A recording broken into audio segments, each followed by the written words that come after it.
ለመሆኑ ከእርግዝና በፊት ምን አይነት ዝግጅት ማድረግ እንዳለብዎ ያውቃሉ? እንደሚታወቀው ከእርግዝና በፊት በቂ ዝግጅት ማድረግ በጣም አስፈላጊ ነው። ጤናማ እርግዝና ለማግኘት አንዲት እናት እርግዝና ከመከሰቱ በፊት ቀጥሎ ያሉትን እንድታደርግ ብዙ ጊዜ ይመከራል።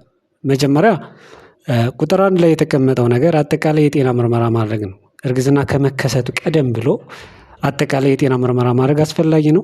እርግዝና ከመከሰቱ በፊት ጤና ችግር ካለ ቀድሞ መታከም ለጤና እርግዝና አስፈላጊ ነው። ለጤናማ የሆነ እርግዝና እንዲኖር ከተፈለገ አስቀድሞ አጠቃላይ የጤና ምርመራ ማድረግ አስፈላጊ ነገር ነው ማለት ነው። ሁለተኛ ፎሊክ አሲድ መውሰድ መጀመር።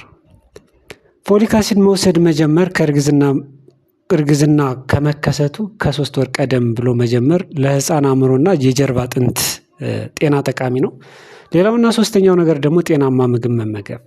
ጤናማ ምግብ መመገበው አንዲት እናት ጤናማ የሆነ ወይም ደግሞ ጤናማ የሆነ የሰውነት ጥንካሬ እንዲኖራት ያደርግና ምናልባት ሰውነቷ በመጠንከሩ ደግሞ ለእርግዝና ዝግጁ እንድትሆን ያደርጋታል ማለት ነው። ለምሳሌ አትክልት ነገሮችን፣ ፍራፍሬ፣ የፕሮቲን ሶርስ ሲሆን ለምሳሌ እንደ እንቁላል፣ ምስር፣ ስጋ እነዚህ አይነት ነገሮችን ቀደም ብላ ብትመገብ እርግዝናው ጤናማ እንዲሆንና የሚወለደው ልጅም ጤናማ እንዲሆን ያደርጋል ማለት ነው።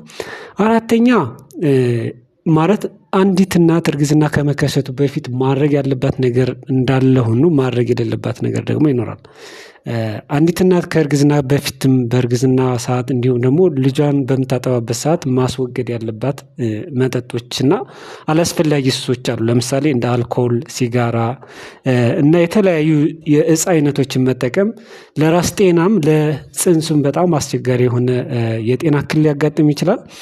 ለህፃንም በጣም አደገኛ ነው። አምስተኛ ክብደትን መቆጣጠር። በጣም ከመጠን በላይ ያለ ክብደት መጨመር እና በጣም ከመጠን በታች ያለ ክብደት ማነስም ሁለቱም ለእርግዝና ላይ ከባድ የሆነ የጤና እክል ሊያጋጥም ይችላል። ተመጣጣኝ ክብደት ለጤናማ እርግዝና አስፈላጊ ነው። ቀለል ያለ እንቅስቃሴ ማድረግ ሊሆን ይችላል። ለምሳሌ ሌላውና ስድስተኛው ነገር ደግሞ የአእምሮ ዝግጅት። እርግዝና ከመከሰቱ በፊት ልክ አካላዊ ዝግጅት እንደሚያስፈልግ ሆኖ የአእምሮ ዝግጅት ያስፈልጋል። ጤናማ የሆነ እርግዝና እንዲኖር ከፈለገች አንድ እናት መጀመሪያ የአካላዊ ዝግጅት እንዳስፈልጋት ሁሉ የአእምሮ ዝግጅትም ያስፈልጋታል ማለት ነው። ለምሳሌ ጭንቀት ሊያመጡ የሚችሉ ነገሮችን መቀነስ። ቤት ውስጥ ብዙ ነገሮች ሊኖሩ ይችላሉ። በአካባቢ በስራ ቦታ ጭንቀት ሊያመጡ የሚችሉ ነገሮች ብዙ ነገሮች ሊኖሩ ይችላሉ። እነዛን ነገሮች ማስወገድ መቻል ያስፈልጋል። እነዚህ ነገሮች ለማስወገድ ከአጋር ጋር መመካከር ያስፈልጋል።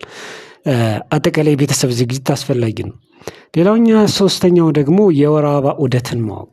ብዙ ጊዜ አንዲት እናት በወርሃዊ የሆነ የወር አበባ ዑደት ካላት ትክክለኛ ፈርታይል ፔሪድ ወይ ደግሞ ለእርግዝና ምቹ የሚሆንበትን ሰዓት በቀላሉ ማወቅ ትችላለች።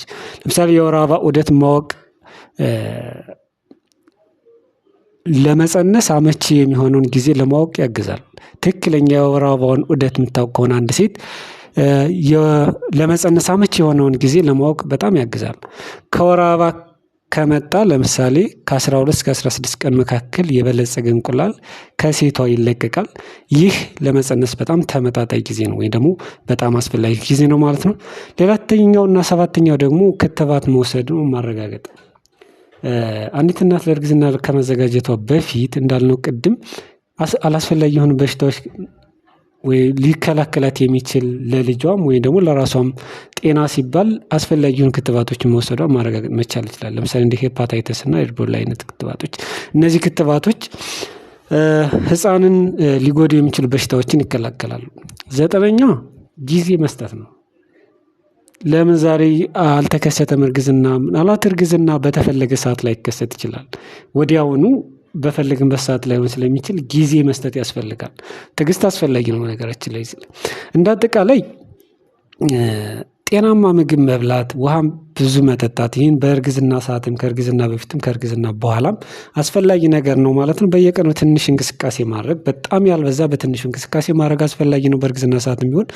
ሌላም ምናልባት ከእርግዝና በፊት ፎሊክ አሲድ መውሰድ ቢፈልግም ከእርግዝና ከተከሰተ በኋላም በተለይ ከ5 ወር በፊት እነዚህን ፎሊክ አሲድ እና አይረኖችን መውሰድ ጤናማ የሆነ ልጅ እንዲኖር ይችላል። እንዲሁም ደግሞ በተመሳሳይ እናትየዋ ላይ የደም ማነስን የመከላከል አቅም አለው ማለት ነው።